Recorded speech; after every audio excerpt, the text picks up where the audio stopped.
Hi guys, Keith Arkenberg Farms, and as you can see, we're in airport now. We're traveling to Seven Springs, Pennsylvania, home of the Mother Earth News Fair. Go check out the permaculture garden food forest. We're going to meet up with Darrel Frey there, and we'll check it out. So let me show you.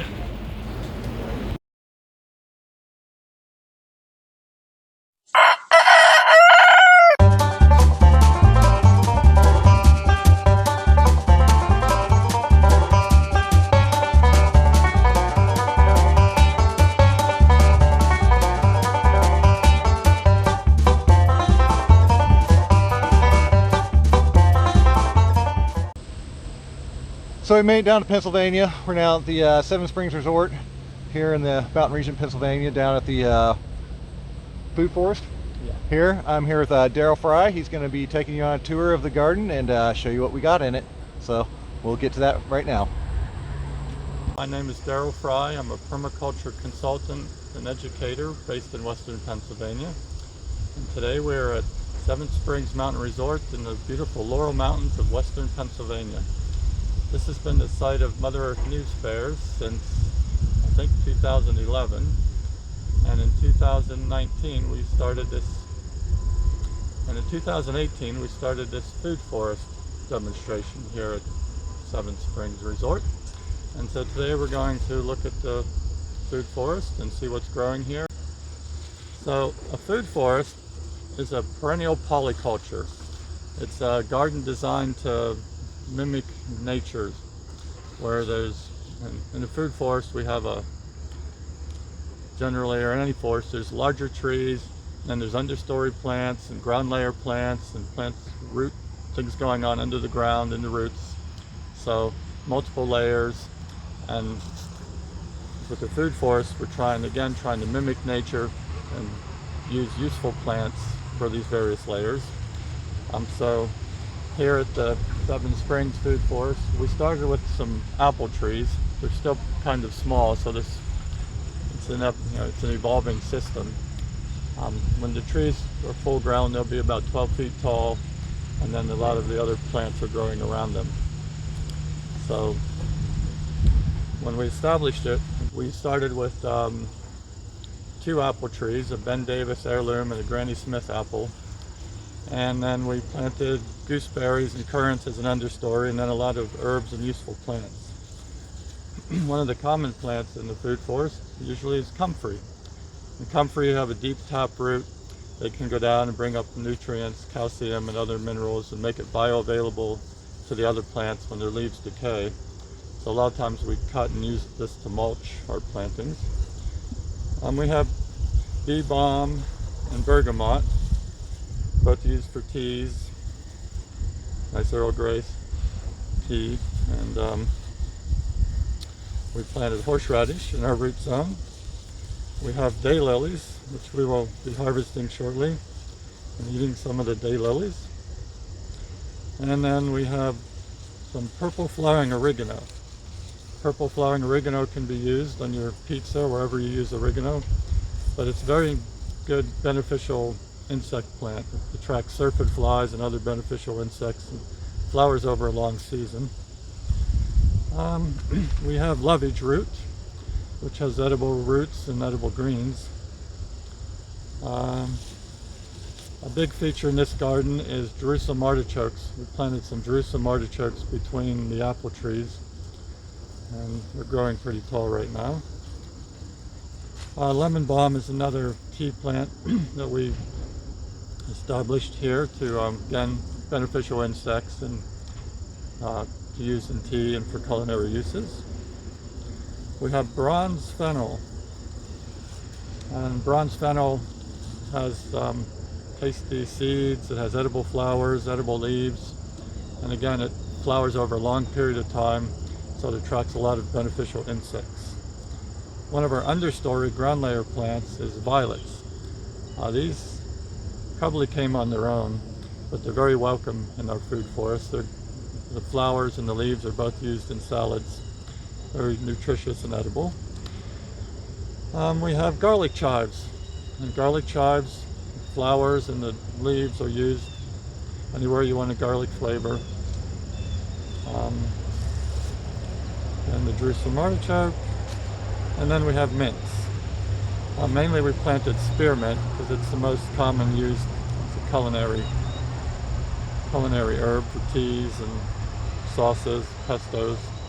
And again, most of the mint family flower over a long period of time and attract beneficial insects. So all the plants together in a food forest work to keep nutrients available, cycle the nutrients, attract beneficial insects, and generally work as a miniature ecosystem. So this section of the food forest has a heirloom apple, the Ben Davis, and then we surrounded it with a circle of useful plants. So we have the bronze fennel. Lamium's a pretty interesting plant here. Lamium, it's an ornamental ground cover, but in the spring it flowers really early, and it's just pretty. I think you can even eat some of these, but they're kind of fuzzy, so I don't eat them. And then we put sweet woodruff all around it. And sweet woodruff has a really beautiful flower in the spring, white flower. It has a lovely scent, cormoran, and it's used to make May wine, a traditional German springtime refreshment. You soak the leaves and flowers in white wine overnight, add a few strawberries, and you have your May wine punch. Again, spearmint we planted around on the edge.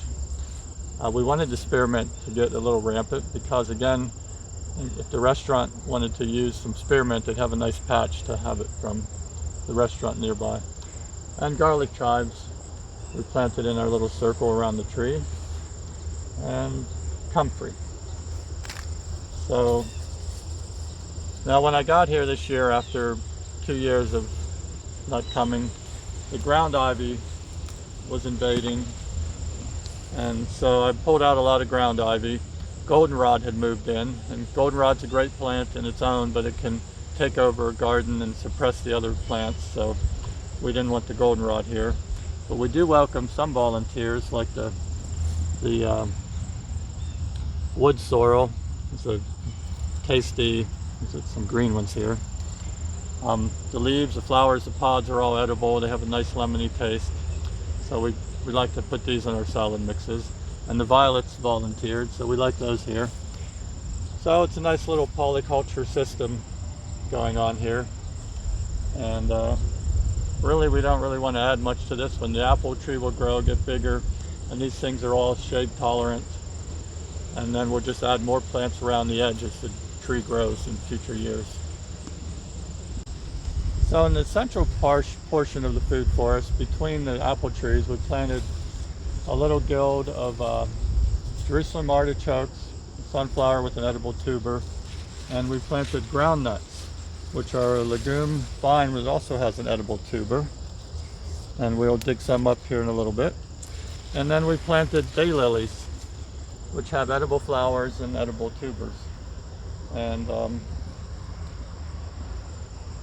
so this space is to fill in between the apple trees and to just give us a good harvest while we're waiting for the apple trees to mature. Later on, we'll probably thin these out, harvest a lot of the roots, and move them out to the edges of the food forest when the trees get bigger. But for now, they're filling a nice niche, keeping the weeds down and providing food. So now we're going to harvest some Jerusalem artichokes. Some people like to call them sunchokes, but I call them Jerusalem artichokes. And first thing I usually do is cut back the stalk so it's out of the way with pruners. And later we'll break this up and put it in our mulch pile. These stems are a great place for beneficial wasps to winter over. They bore in to the stems and hide for the winter. So then, basically you want to start from the edge so you don't damage any tubers and come up underneath it if we have anything to harvest here. There we go. Lots of little tubers. So These, break off the roots, wash them up. You can eat them raw, or you can cook them like potatoes. And as Yul Gibbons says, everything tastes good with salt and butter. So once we harvest the bigger tubers, the rest of the stalk we can actually put back in the ground, and these will grow next year. We're going to set this aside because, again, it was growing in our pathway and we don't want it growing there. So I'm going to look to make sure there's no more roots hiding. And then put the soil back. Now we're going to harvest some daylily roots. Again, daylilies get a large flower that's edible. The flower buds are edible, but also the tubers can be edible. So we're just going to dig up one plant and see what we can find under it.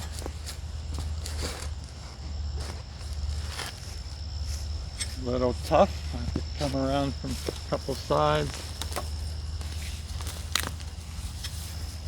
There should be a whole bunch of little rootlets on this.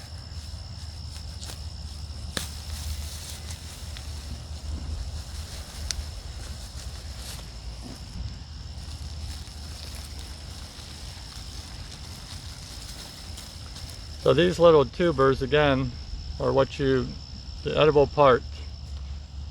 Really the whole plant's edible. In the spring you can eat the greens.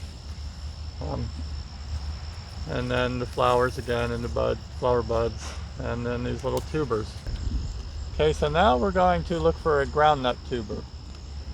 You might be familiar with the plant guild, the three sisters, where corn, beans, and squash are grown together as companion plants. Where the corn provides a trellis, the beans put nitrogen back into the soil, and then the squash grows around as kind of a ground cover. Well, here we have, instead of corn, we have the trellis being the Jerusalem artichokes, and then instead of beans, we have a leguminous vine called the groundnut. And the groundnut adds nitrogen to the soil, but it has a edible tuber. So we're going to try to find it by following the stem down into the ground. We're also, actually, there's one right here that I cut through. So this is a groundnut. I didn't cut through that, something ate it. Okay, so something else is enjoying our food forest. But the groundnut generally grow on a string. If you follow the string, you'll find more tubers. So I'm going to look a little longer here and see if I can find more of the roots. So on the other side of the patch, something ate our root, nibbled into it. So we're going to follow a different vine down and see if we can find more of a string. And I like to not dig too deeply so that I don't break off the stem and lose the tuber.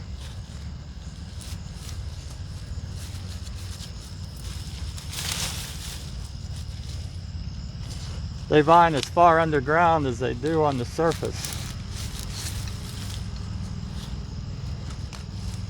There's one. Oh, that's a beauty. That's what we're talking about. Oh, we just pull this one up so we don't disturb the whole thing. So that is a nice groundnut tuber.